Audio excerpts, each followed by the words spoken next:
Hello बच्चों, आइए प्रश्न को पढ़ते हैं। क्या 303 श्रेणी 5, 10, 15 आगे तक का कोई पद है? सबसे पहले हमें इस प्रश्न की मुख्य अवधारणा को समझना होगा। यदि कोई पद हमें यह दिखाना हो कि किसी श्रेणी का भाग है, इसके लिए हमें क्या करना होगा? टीएन का सूत्र लगाना होगा। इसका सूत्र होता है हमारे पास ए जमा फिर आता है एन माइनस में 1 और गुणा में डी। यहाँ ए क्या है? ए होता है श्रेणी का प्रथम पद। एन क्या है? एन है यहाँ पर पद की संख्या। तथा यहाँ डी क्या है? डी होता है श्रेणी का सार्वधातक। टीएन क्या है? टीएन होता है यहाँ पर एनवा पद। अब हम अपने प्रश्न को हल करने की ओर चलते हैं। तो हमें यहाँ पर क्या दिखाना है? हमें दिखाना है यहाँ पर क्या 303 इस श्रेणी का पद है या नहीं।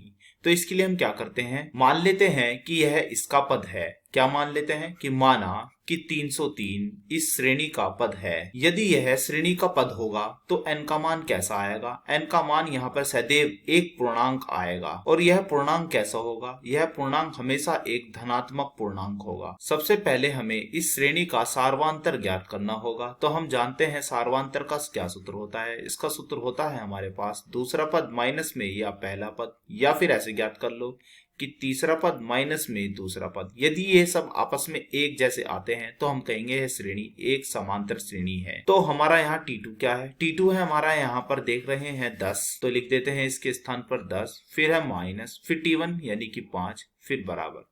अब T3 बताइए कितना है? T3 है 15, तो लिख देते हैं 15 और माइनस T2, T2 है 10। तो हम देख रहे हैं यह हमारा कितना आएगा? यह हमारा आएगा 5 और यह भी कितना आएगा? यह भी आएगा हमारा 5। तो हमने देखा कि हमारा यहाँ पर D1 यानी कि T2 माइनस T1 इसे बोल देते हैं, यह है हमारा D1, और T3 माइनस T2 यह है हमारा D2। तो हमने देखा कि D1 बराबर है D2 के और यह बराबर मान लेते हैं D।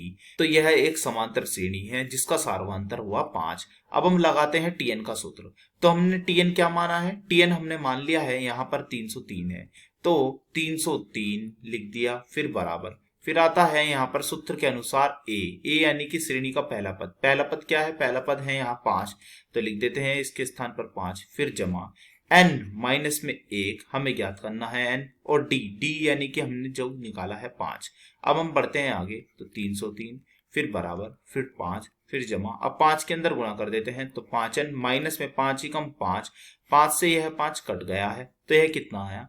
यह आया है हमारा 5n बराबर में 303। अब हमने देखा कि n का मान कितना आएगा। n को हम ऐसे लिखेंगे 303 बटे कितना 5। जब हम 303 को 5 से भाग देंगे तो यह कितना आएगा? यह आएगा हमारा 60.6। तो हम देख रहे हैं कि n का मान हमारा यहाँ पर पूर्णांक नहीं है, तो हम कह सकते हैं कि 303 इस श्रेणी का पद नहीं है। तो हमने यह ज्ञात कर लिया है कि 303 यह श्रेणी का पद नहीं है। आशा करता हूँ यह प्रश्न आपको समझ में आया होगा। धन्यवाद।